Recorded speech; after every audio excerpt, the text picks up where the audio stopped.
vuajtje. Të lutem, mama, mos përmend. Ke godit shumë, thejnë thash. Unë e di si fenë sa vuaj. Nuk du ta, shumë abe. E quajnë Trëndelin, por jeta nuk është treguar e tillë me të.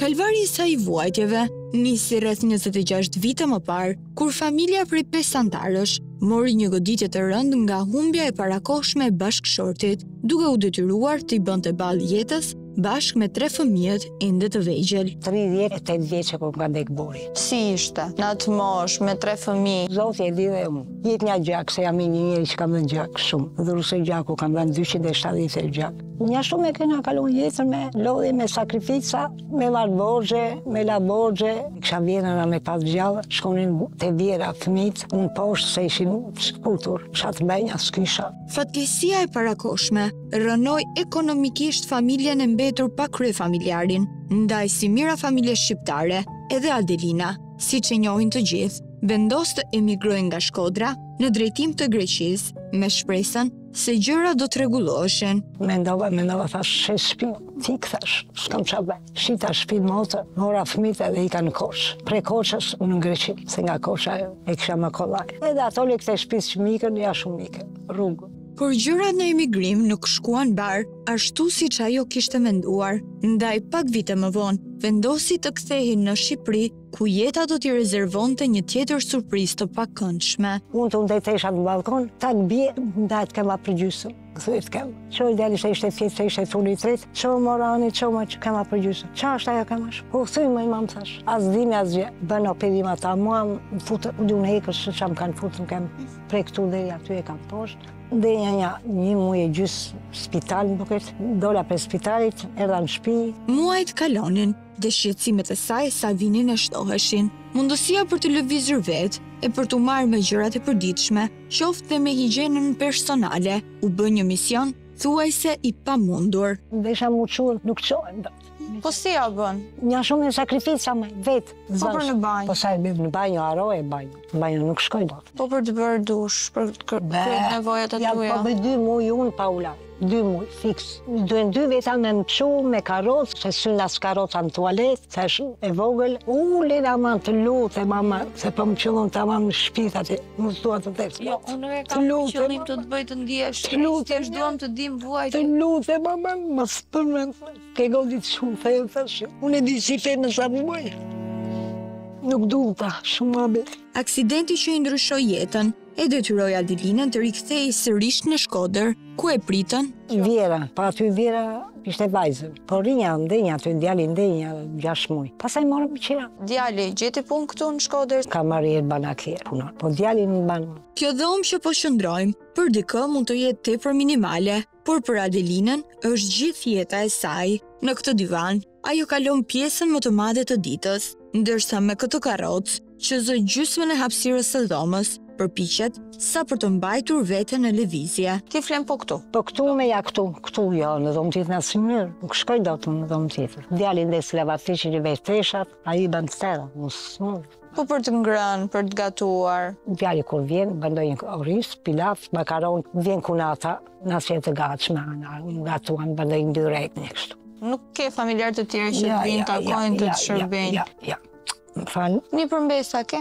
Qofshin me jetë, mëj. Kush të vjen me sot? I ke jashtë? Me jashtë me janë një për të mesat. Janë të vegjël? Po janë vegjël me shpita, po 10 vjeqe, 8 vjeqe. Shqyqy që ka madhe djale pa qa me jetë. Ka i gjithë them, që më sjen një gotuj. Djali 30 vjeçar i zonjës është i vetmi familjar që mundohet të qëndrojë pranë asaj me sa mundësi ka, pavarësisht se pjesën më të madhe të ditës e kalon në punë si kamarier në një lokal në Shkodër, por shumë shërbime të nevojshme në përditshmëri për një person me probleme shëndetësore dhe e pamundur për të lëvizur, siç është Adelina, duhen bërë nga dikush i dedikuar, mundësisht i paguar për punën që do bëj, sepse kjo 66 vjeçare ka nevojë të kryejë nevojat personale, të ndërrohet, të lahet e të pastrohet, gjëra që asnjëra nuk mund t'i bëj vetë. Por për fat të keq, rënkoj, baj, bërtas, as më vjen kërkush. Kur rëzohem unë bërtas, më i nen, bëdhejmë shpirti, e vdekur. Nuk të vjen askush. E vdekur, haroje. Përjashtim bëjnë vetëm miqtë e vjetër,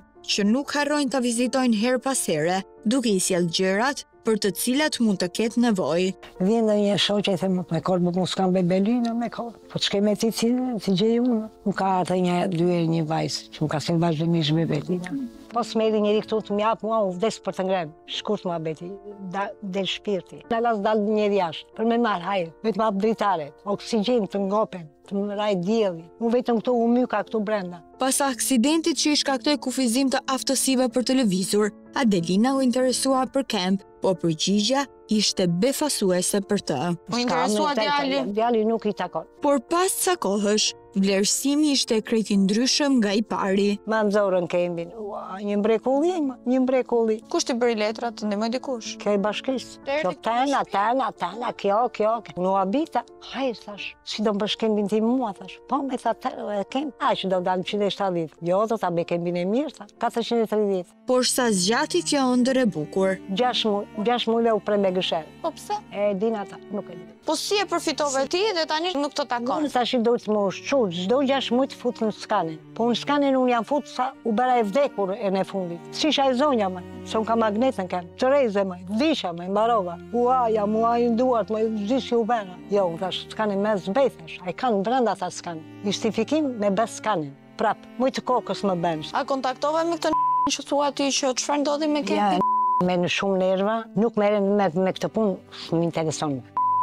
Punon në bashki? Në bashki. Jo, habitshme është fakti që ajo u ofrua të ndihmoj të erdhi në shtëpi dhe pastaj u tërhoq. Pastaj u tërhoq me një stil ataruse, me një nerv, sikur unë e kisha lënduar atë, sikur e kisha grabit. Po ti kishe kontakt me atë? Jo. Vinte në shtëpi, më solli një thes me miell në fundit, ndihmë, më solli bebelina diç, më solli thesin e miell. Dhe kaq, thash unë po çati bëj atë thesin me korb, ku jam me zonja unë thesin. Po merre me korb se dua thesin. Po çati bëj thesit unë. Unë ngatroj me gjithë thes tash me karrot. Ja faleminderit, thash merre ditë. Dita për këtë zonjë, e cila nuk i ka humbur shpresat e kjeta dhe e ardhmja, nis me kafe turke dhe cigare.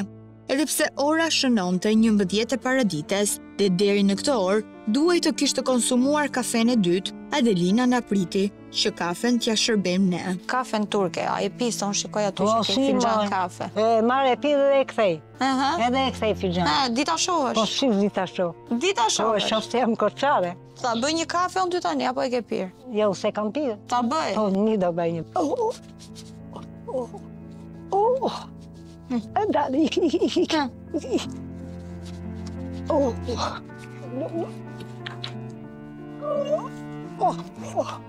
Ha, je mirë. Minë.